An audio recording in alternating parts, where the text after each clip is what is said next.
Einstein says energy can never be destroyed. Similarly, the energy that we carry within us, be it emotional energy, mental energy, physical energy, they can never be destroyed.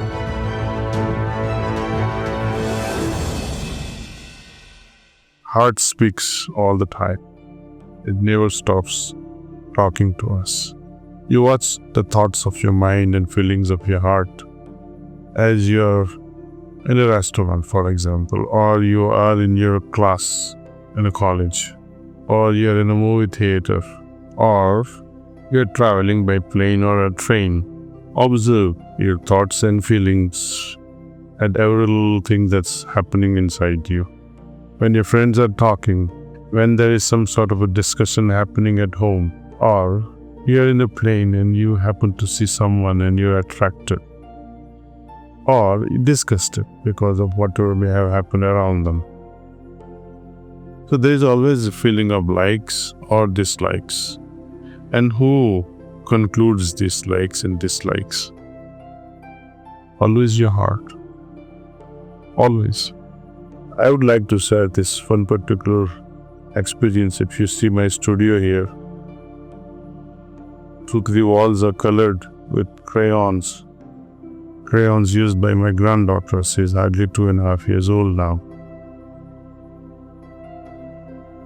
She brought in the same crayon in my bedroom and she was about to start her favorite violet crayon color and start painting my bed. The moment I entered the bedroom, she saw me, made eye contact, lowered her eyes, and walked out quietly. So, heart always gives signals. Even a 2.5-year-old little girl can understand. Even though none of us prevented her, that's why we see all these crayons around. But when she was doing it on my bed, she somehow intuitively felt, I shouldn't be doing this.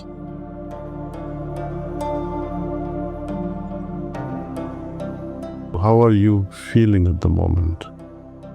Not just passing of thoughts, but your inner nuances, how peaceful you are, how calm you are, how still you are, how happy you are, how joyful you are, how blissful you are. See, there's a whole spectrum of all these things.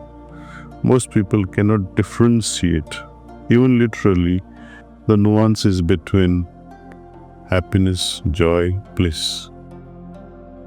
But if we continue to pay attention, we may not know the words, but you will be able to say this is lighter, this is grosser, this is mediocre. Similarly, if you are feeling sad, find the spectrum of the sadness. My comment here is feeling good or bad, not only on the part of this physical body, but this settling and unsettling goes on at a mental, emotional, and spiritual level as well. That gives us the idea that when mind is settled on the body, versus when mind is settled on, let us say, my emotional needs, or my mental needs, or my spiritual craving. That's why these words of pleasure, joy, bliss, these are different phases of happiness. The way we are identifying ourselves, how our mind settles, if it settles on the bodily requirement, sensual desires, we call it pleasures. When emotionally we are satisfied, we become ecstatic, joyful. When spiritual things are fulfilled, we feel at peace, we feel calm, we feel at bliss. So, identification of our mind with all these planes creates a different states. It's given different words. Only now we can understand the true and the meaning behind the pleasure, joy, bliss, peace, calmness. Okay. When you receive a nice chocolate, that's a pleasure. When somebody cracks a joke, there's a lot of joy because it affects you at a mental level. Chocolate affects you and, makes your taste buds happy. So we use the word pleasure.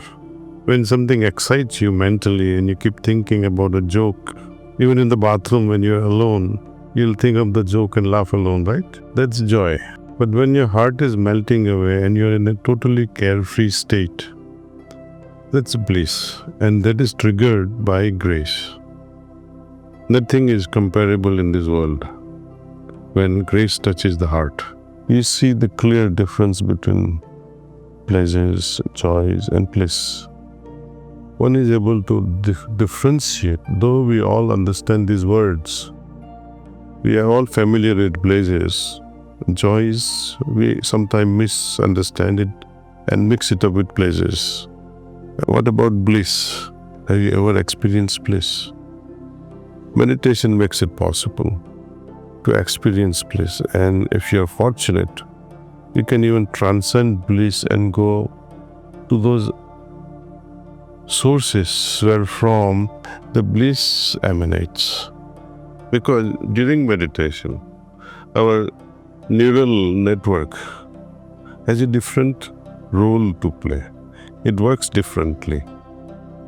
Like a person may be under absolute stress, but if a capable guide is there to take this person's consciousness and change it, make it calmer, make it peaceful, more enjoyable, then you can see the levels of oxytocin, for example, or serotonin or melatonin, and reduction in cortisol, adrenaline. All these stress hormones can come down, joy-giving or happiness-giving hormones can go up. These are all measurable these days.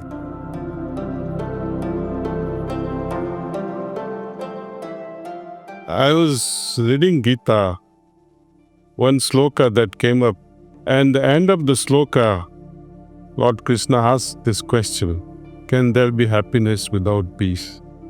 It's not possible. And before that he asked the question, is peace possible without contemplative mind? Is contemplative mind possible without focus? And is focused mind possible without meditation? So now you can connect the link between focused mind, meditation, contemplative mind, peace and happiness. When you forget the very root of our existence, the mental balance, how to sharpen our mind and heart, if this is not done, if there is no synchronicity, resonance between the heart and the mind, you will be like a lost bird, a bird without a tail. It can fly and fly and fly, with two wings in all directions. But without this tail giving the directions, what will become of that bird? And so of a human being, you can move from this powerhouse to this water house, to this social club, to this water or blood campaign. What are you trying to achieve?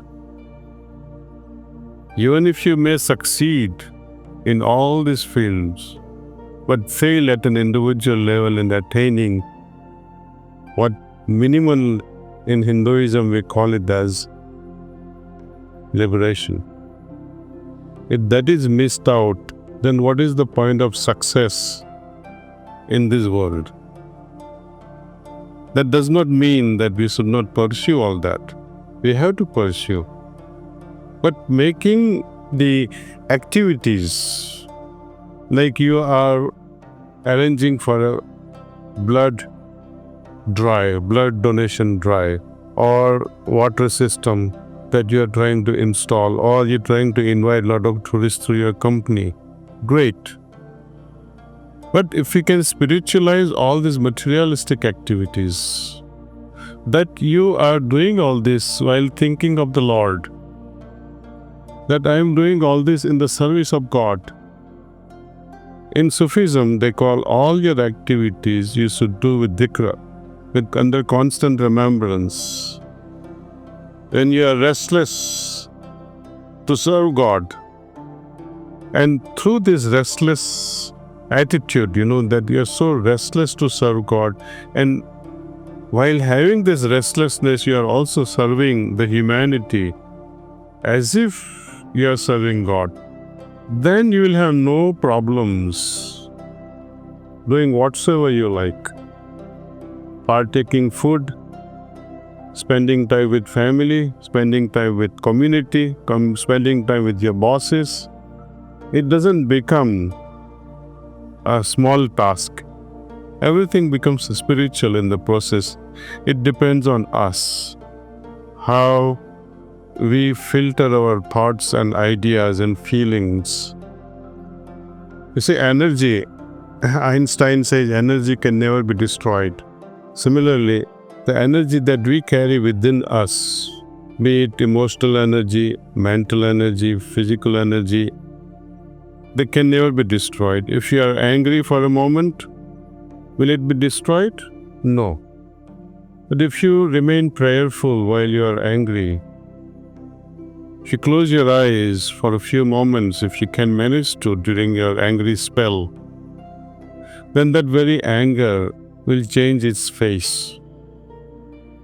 It will become more compassion. It will turn into love.